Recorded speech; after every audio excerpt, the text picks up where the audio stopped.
तो पुण्यात्माओं, हमने बहुत ज़्यादा वर्तमान में सावधानियां रखनी होंगी, क्योंकि वर्तमान समय बहुत ज़्यादा, या यूं कह लीजिए कि वर्तमान का समय बहुत ही डेंजरियस है, खतरनाक है। युग परिवर्तन का दौर है। हम लोग अंत के दिनों में जी रहे हैं, अंत के दिनों में, यानी युग परिवर्तन के समय में, उथल पुथल के समय में। और आने वाले समय में क्या क्या होने जा रहा है आप लोगों को आभास भी नहीं है। डर जाओगे, रूह कांप जाएगी।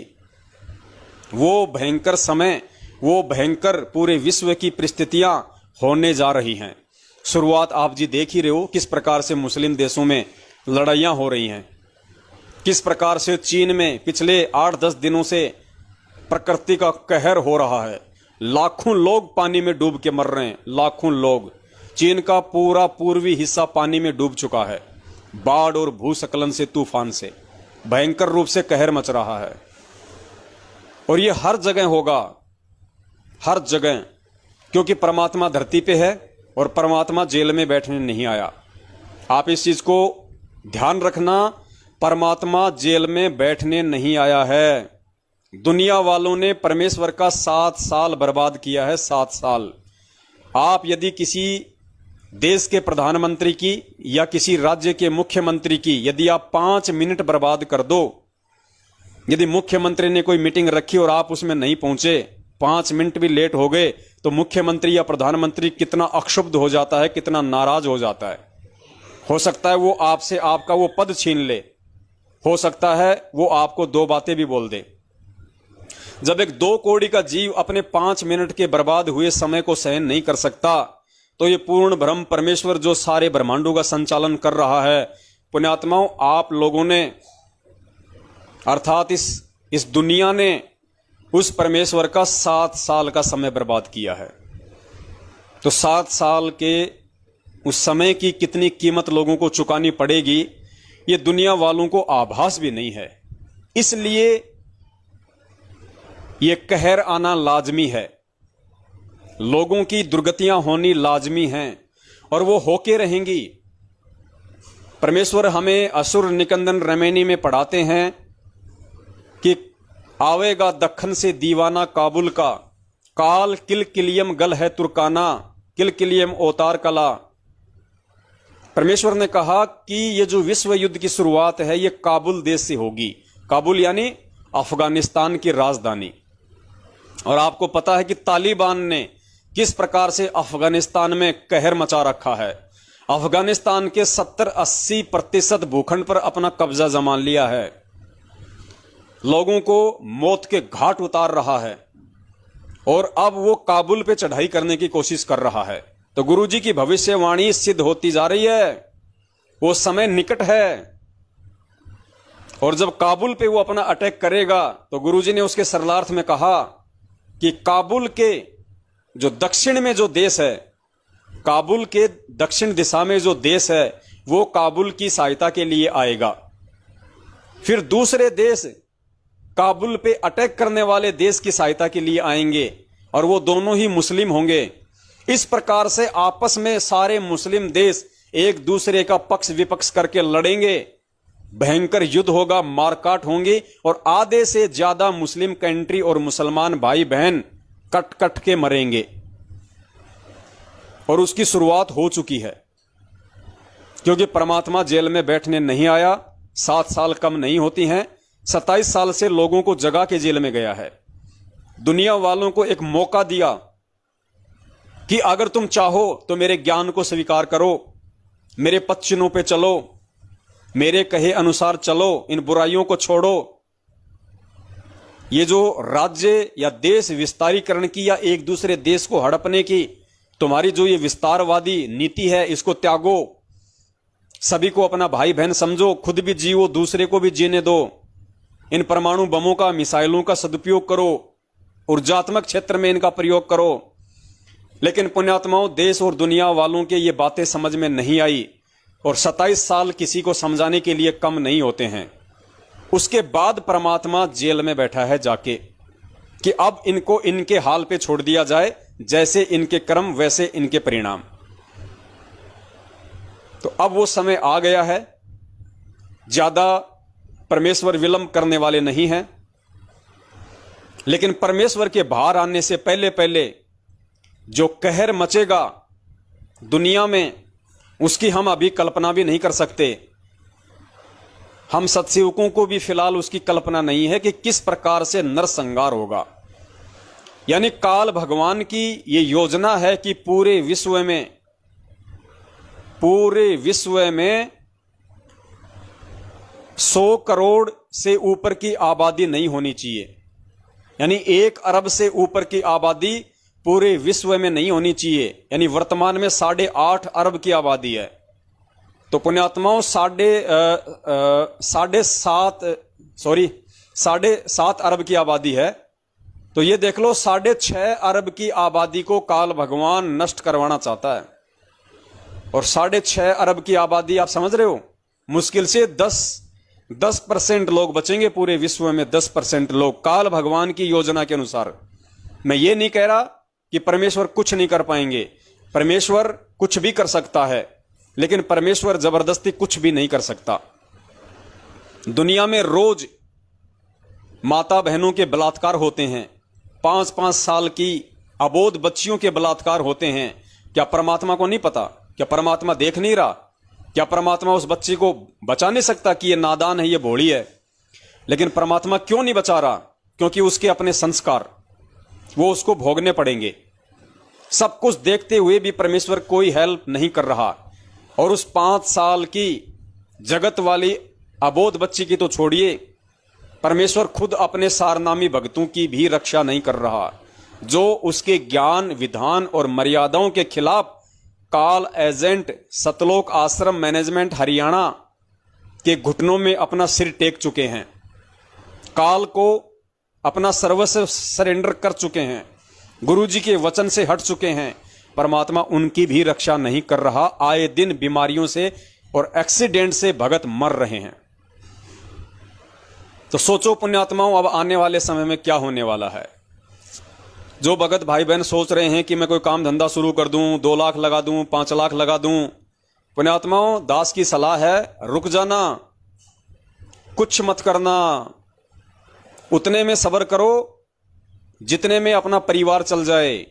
साईं इतना दीजिए जिसमें कुटुंब समाओ, हम भी भूखे ना रहें, अतिथि न भूखो जाए। और जिन्होंने अपना लंबा चौड़ा काम धंधा व्यापार फैला रखा है, उन भाई बहनों से दास की प्रार्थना है, समेटना शुरू कर दो।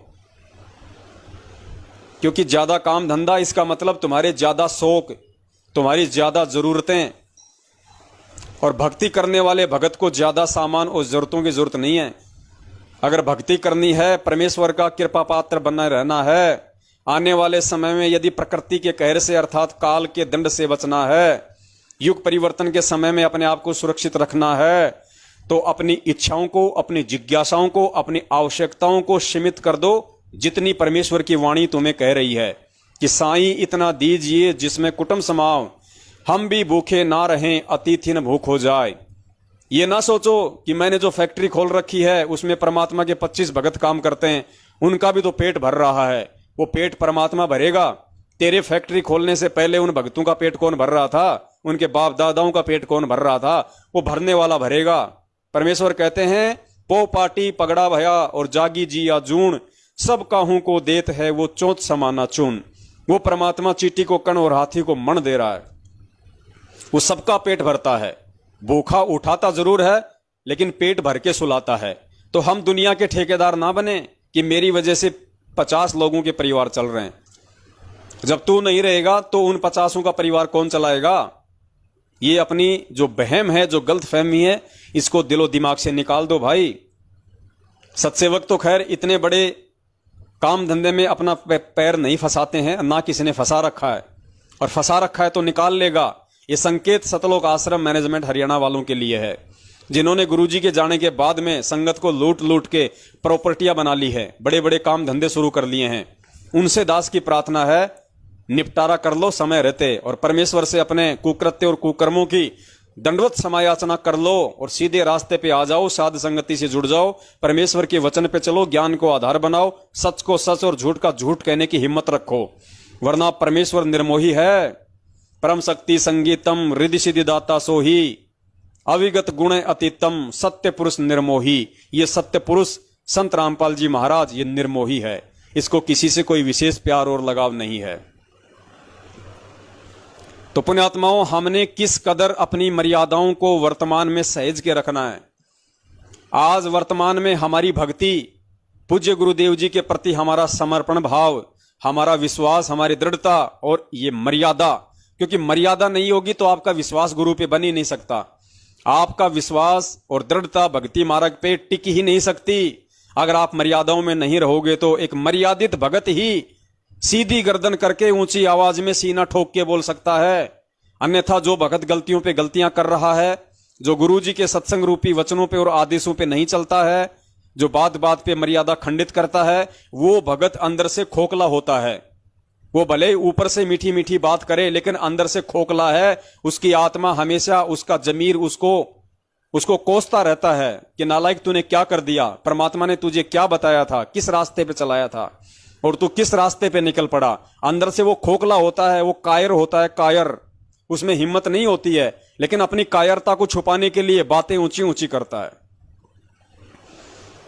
तो पुण्यात्माओं, वर्तमान में इन मर्यादाओं का बहुत बड़ा रोल है और रोल रहेगा। अगर मर्यादा नहीं तो सतगुरु नहीं, सतगुरु नहीं तो बचाव का दुनिया में कोई रास्ता नहीं। तो जिस भगत भाई बहन ने, या जितने भी भगत भाई बहन इस तरह की गलतियां कर रहे हैं, ये खाली एक जन्मदिन को लेके नहीं है। परमेश्वर ने जितनी भी मर्यादाएं अपने सत्संगों में बता रखी है, या जितनी भी मर्यादाएं उन्होंने हमें नाम दीक्षा देते समय दी है, और उसके अलावा जो कॉमन सेंस से परमात्मा ने हमें बताया कि कुछ बातें, कुछ नियम आपको कॉमन सेंस से सत्संग सुनने के चलते धीरे धीरे समझ में आने लगेंगे।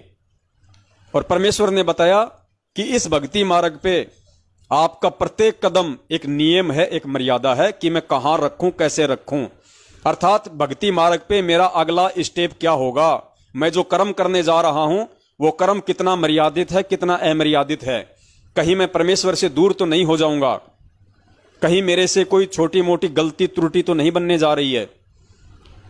हर एक क्षण परमेश्वर के मार्ग में इतना सोच समझ के हमें चलना पड़ेगा, वरना परमात्मा कहते हैं कि पग पग पे यो तक तक मारे काल कसाई पाना बाणा। ये काल जो कसाई है ये तीर कमान लेके बैठा है, अर्थात ये तुम्हें डिगाने के लिए, तुम्हें तोड़ने के लिए, तुम्हें भ्रमित करने के लिए ये अपने सूक्ष्म चाल रूपी तीर कमान बाण लेके बैठा है कि कब ये गलती करे और कब इसको ये तीर ठोकूं।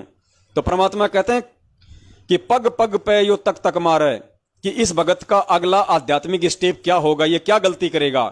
वो नजर में है कि मुझे कोई मौका मिले इसको सतगुरु से दूर करने का, मर्यादाओं से दूर करने का, कि पग पग पे यो तक तक मारे काल कसाई बाणा।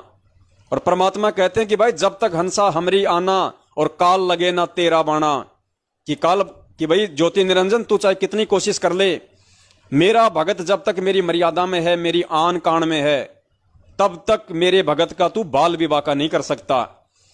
तो पुण्यात्माओं, फैसला अब भगत समाज पे है, आप और हम सभी के ऊपर है। इतना ज्ञान, ध्यान और समाधान सतगुरु से लेने के बाद कि हमने उस काल कसाई के सूक्ष्म चाल रूपी बाणों की मार सहन करके सतगुरु को दुखी करना है, या काल भगवान के उस सूक्ष्म रूपी बाणों से बच के सतगुरु के वचन पे चल के सतगुरु को प्रसन्न करना है, परमेश्वर को खुश करना है।